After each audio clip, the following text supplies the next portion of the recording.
Good afternoon, everyone. In today's module, we shall be studying four topics, mainly historiography in the modern period, subaltern history, nationalistic historiography, and feminist history. We shall start with the first topic, historiography in the modern period.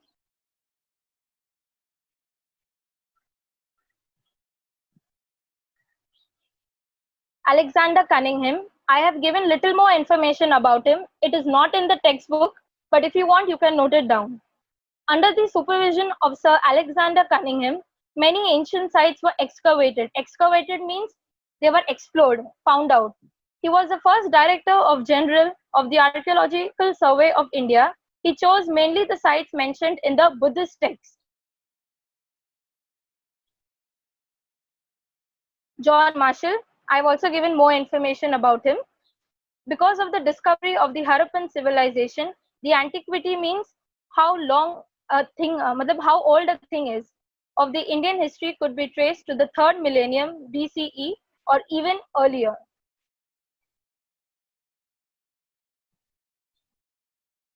James Mill, he also wrote the monumental work, The History of British India. 3 volumes of this book was published in 1817. This was the first book written by a British historian. He was the first writer to divide Indian history into 3 parts, Hindu, Muslim, and British, a classification which has proved surpassingly influential in the field of Indian historical studies. Kindly note to remember the dates as well as the names because they can be asked for fill in the blanks. Salient points to remember. Salient means important. The History of India, written by Mountstuart Elphinstone, Governor of Bombay, was published in 1841. James Grant, I've written when he was born and when he died. It's not in the textbook.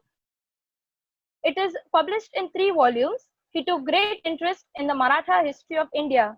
His writings also show the British inclination of condemning Indian culture and history. Inclination means a certain interest, and condemning means not agreeing to.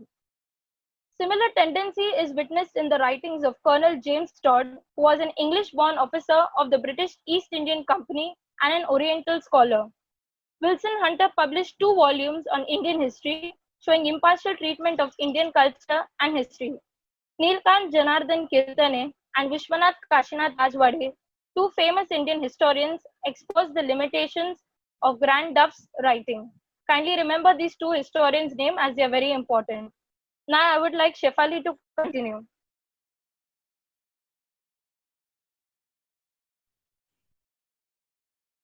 Subaltern history. Subaltern history means the bottommost ranks of the common people. Here are some important points giving more information about subaltern history. Folklore has been considered as very important source of writing subaltern history. Ranjit Guha, an Indian historian, played a major role in establishing subaltern history as an important academic school of historiography.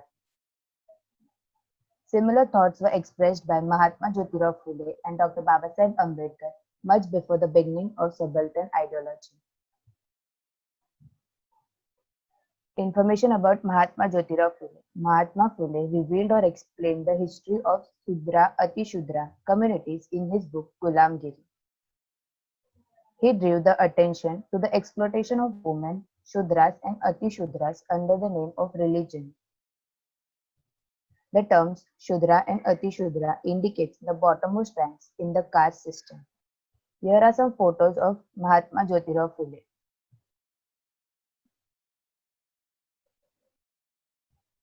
Information about Dr. Babasaheb Ambedkar. The role of the Dalit caste is very important in the shaping of various cultural and political parts of India. Their role was not accepted correct in the colonial and nationalistic historiography. Dr. Babasaheb Ambedkar, focusing on this act, he wrote about it. 2 of his books, Who Were the Shudras and the Untouchables, may be examples of history of subaltern type. Here are some photos of Dr. Babasaheb Ambedkar. Now I would like Sanjana to continue. Nationalistic historiography. Nationalistic historiography means a person who wants his country to become independent. Here are some important points of nationalistic historiography. Those Indian historians who criticized the British colonial policies and exhibited the greatness and glory of Indians past are known as nationalist historiography. In Maharashtra, nationalist writings were inspired by Vishnu Shastri Chiplunkar. The nationalist historians wrote about the golden period of Indian history.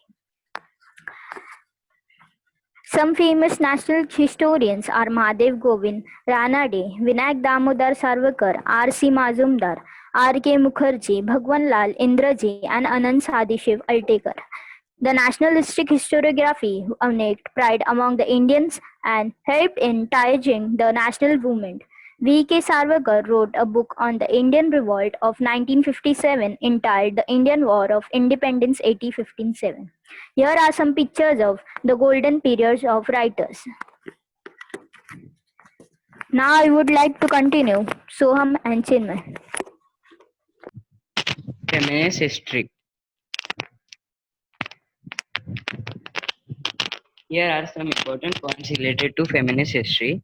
The feminist movement refers to a series of political campaigns for reforms on issues such as reproductive rights, domestic violence, maternity leave, equal play, sexual harassment, all of which fall under the label of feminism and the feminist movement. Feminist history writings are political acts in themselves which have been written in reaction to contemporary political events. Feminism of the 19th and early 20th century focused on overturning legal inequalities, justicing, particularly addressing issues of women's suffrage. Feminist information. Feminist history combines the search for past female scholars and a modern feminist uh, with a modern feminist perspective on how history is affected by them. Feminist history came into being as women's lives.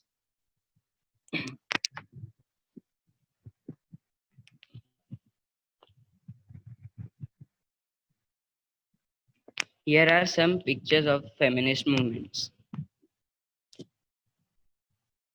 Thank you.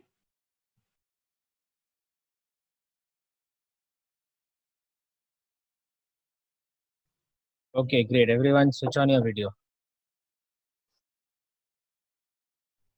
and stop sharing the screen now.